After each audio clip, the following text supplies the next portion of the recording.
मला 10वीला 54% होते आणि माझ्या मुलाला 10वीला माझ्यापेक्षा 6% जास्त पडलेत, याचं मला कौतुक आणि आनंद आहे. नमस्कार, मी प्राध्यापक तौहीद मुजावर, सो कॉल्ड करिअर का डॉक्टर.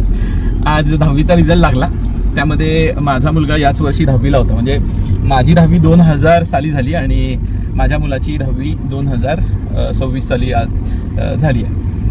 तर असं असतं ना की शेवटी किती जरी म्हणलं तरी एक उत्सुकता असते, अरे तोहित सरांच्या मुलाला किती पर्सेंटेज मार्क पडले किंवा पडतील वगैरे वगैरे. ऑनेस्टली स्पीकिंग, मी त्याच्यावरती 1% सुद्धा प्रेशर दिलेला नव्हता. Not a single percent I am saying.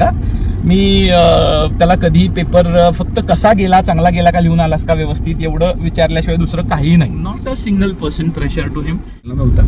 त्यात रमजानचे रोजे, आणि रमजानच्या रोज्यामध्ये मी जेव्हा त्याला म्हणलं की बाबा चालते, रोजे ठेवू नकोस आणि परीक्षेवरती, कारण रोज्यामध्ये पूर्ण डिहायड्रेशन होतं, पाणी कमी पडतं शरीरामध्ये, झोप आल्यासारखं वाटत असतं, एनर्जी पूर्ण गेलेली असते.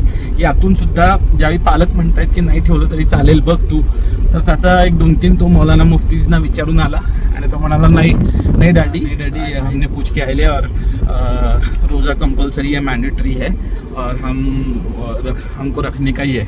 अँड मी थोडंसं प्रेशर करायला लागल्यावर त्या बाबतीत मला म्हणाला की आखिरत में मार्क्स काम नाही आएंगे, रोजा काम आएगा. त्याचं जे काही बालिशपणातून जे स्टेटमेंट होतं ते स्टेटमेंट खऱ्या अर्थानं महत्त्वाचंच आहे की आत्ताच्या पिढीनं खऱ्या अर्थानं थोडंसं आध्यात्मिक होणं गरजेचं मला वाटतं. कारण अध्यात्माशिवाय यशस्वी होणं म्हणजे for an outstanding career you need to be an outstanding human being first, आणि for an outstanding human being I feel that की अध्यात्म अत्यंत महत्त्वाचं आहे. तर मोहम्मद तल्हाला 60% पडलेले आहेत. सर्वांच्या शुभेच्छा आणि प्रार्थनांमुळे या वर्षीच्या 10वी आणि 12वीच्या निकाल लागलेल्या सर्व मुलांचं मी मनापासून अभिनंदन करतो.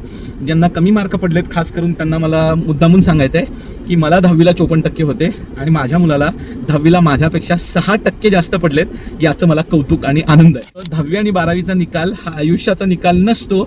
हे मी अगदी माझ्याच उदाहरणावरनं जरी तुम्हाला सांगायचा प्रयत्न केला तरी चालेल.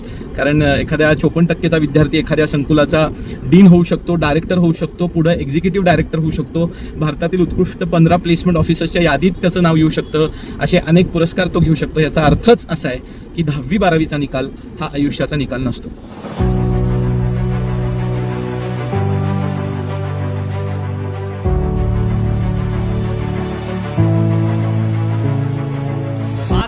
सलाम करी या मातीहीन दिलं बळ, लढण्याला अन भिडण्याला देव माझा मल्हारी. गोष्टीचं जर क्रेडिट कुणाला जात असेल तर ते मार्टिन्स इंग्लिश स्कूलला जातं. हासिल मी जीतही केली, आशीर्वाद बाबांचा, आईची हाय पुण्या